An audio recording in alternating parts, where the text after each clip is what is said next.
With that, we're going to start off this morning with one of our corporate sponsors, CHRIMS, Gunnar laCour, a good friend that has been able to be supportive of us for quite some time. He and I, for the very first time, talked at a symposium about 3 or 4 years ago now, and talked about some issues. And the more I learned about his expertise and CHRIMS in particular, the more I realized that this is something we as affiliates need as a member benefit. So he has, unfortunately, just due to some business reasons, he couldn't make it here. Loves coming to Oaklawn, I know, but he wasn't able to make it here. But he definitely wanted to be able to be here as best he could. So he's the reason we tried Zoom this year, trying to get plenty of time for him to speak and talk about his services and educate everyone on what his company can do for us. And again, it's a service that I think you need to pay a lot of attention to, and hopefully talk to him at some point and see what services he can provide. So Gunnar, I'm going to turn it over to you, man. Thanks, Eric. Can you guys hear me? Yes. Wonderful. All right. Well, thank you. As Eric said, I'm Gunnar laCour. I'm with CRIMS. I appreciate everyone's time. I'll try to make this quick and painless. I know it's been a fun-filled week, and everybody's probably tired at this point, but not too tired to go to the races, hopefully. So hopefully I'll be there in person next year. But those of you who haven't seen us before at this event, CRIMS is basically a data reporting and analytics company. We've been growing with the racing industry for the past 40 years or so. Before my time, of course, it started, and every twist and turn that this industry is taking, especially technologically, we've been involved in.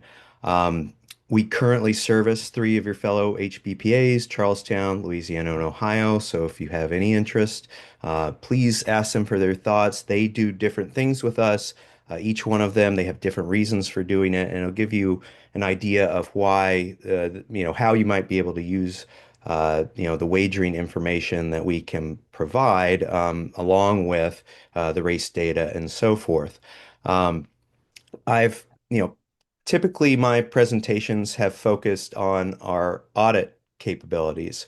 Um, you know, Being able to say, hey, here's what wagering occurred, and contractually, we're owed these distributions from that wagering, and just keeping up with that sort of audit function on a daily basis so that you don't get down the road a few years and say, oh my gosh, this was off, usually just an error or something like that. But at that point, if you don't have data, it's really tough to go back and really dig in and audit and so on and so forth. So I've talked a lot about that sort of trust but verify. You have track partners, trust them, but it's always good to verify. There's always errors. We see them every day, et cetera, et cetera. But that's not actually what I wanted to focus on today, because I've pushed, I've talked about that before. I think it's pretty straightforward.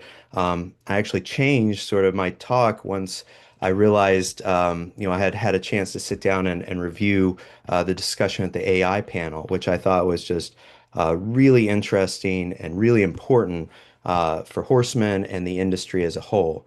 Um, you know, we as CRIMS, often deal more with the tracks, and on the track side, we've been talking to them on and off, our customers on and off about the importance of bringing together wagering data with your racing data. So I want to kind of play off that AI panel yesterday. I know there was a lot of talk, and I unfortunately wasn't able to be there, but I know there's a lot of talk on the racing data side of things. But I want to sort of look at the wagering side of things and how powerful that information can be when you combine it with your wagering data. So, the first thing I would say is AI is an amazing tool. We use it for a variety of different things, including internal development and stuff like that. But one of the things it can provide is this, as I said, a great resource for looking through lots of data and giving you information, easily digestible information out of it. But um, you know, what you can't do is use AI without your data. So if you don't have your data in an easily digestible format, you're not going to be able to use it with your AI. And I say that because I think the best thing this industry can do from a technological standpoint is work with your racing data and your wagering data. Bring those things together and get a full picture of what every single race you're putting on a card is potentially going to do for you. Certainly, AI can look at your race data and say, "Hey, how competitive is this race going to be?" Or if I put this race up, how competitive is it going to be? How likely to fill? And Equibase does have wagering at a top, wagering data at the top level. But to really understand what's generating the best return for all involved, the track and the horsemen, you really got to look deeply at the wagering offerings. And I'm talking about things like if I have this combination of horses and those combination of races, races in this order, if I put up this kind of wagering menu with those races, how might that affect? How can we extrapolate how that might generate revenue for us? And what historically has that done for us? If we put it in this sequence versus that sequence, if we start with bred races, if we start with stakes races, things like that.